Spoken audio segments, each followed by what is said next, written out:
तहरीक इंसाफ ने पंजाब के निगरान वजीर आला के इकदामात पर मज़ाहमत का फैसला कर लिया। फवाद चौधरी की गिरफ्तारी पर भरपूर आवाज उठाने पर भी इत्तेफाक हो गया। इजलास में इलेक्शन कमीशन के रवैये पर तशवीश का इजहार किया गया। पंजाब और खैबर पख्तूनख्वा में इलेक्शन की तारीख न मिलने पर तशवीश का इजहार भी किया गया।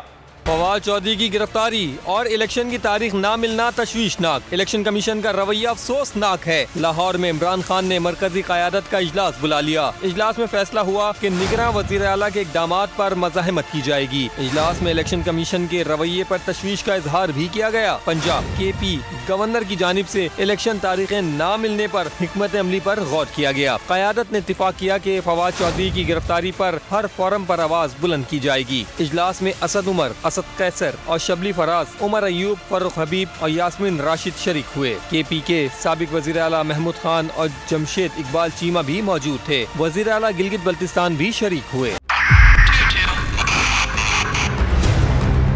2022 बहुत सारे तोहफे भी देखे गया पाकिस्तान की आवाम को। पाकिस्तान की आवाम को एक तोहफा ये दिया कि आवाम को पता चल गया कि पाकिस्तान का मीडिया क्या है। साल 2022 में सबसे ज्यादा देखे जाने वाला चैनल बोल न्यूज रहा नंबर 1। हमने बहुत सारे शोज और ट्रांसमिशंस की। पूरा साल मुसलसल जदोजहद में निकल गया कि ये वोट ऑफ कॉन्फिडेंस के पीछे कौन लोग थे। तोड़े रेटिंग के सभी रिकॉर्ड। सोशल मीडिया पर भी सबसे ज्यादा तेजी से 2.4 बिलियन व्यूज का संगे मील अबूर किया। एंकर्स को भी आवाम में सबसे ज्यादा मकबूलियत मिली और सोशल मीडिया पर भी बोल रहा सब पर भारी। सब्सक्राइब करें और बेल दबाएं ताकि कोई खबर रह न जाए।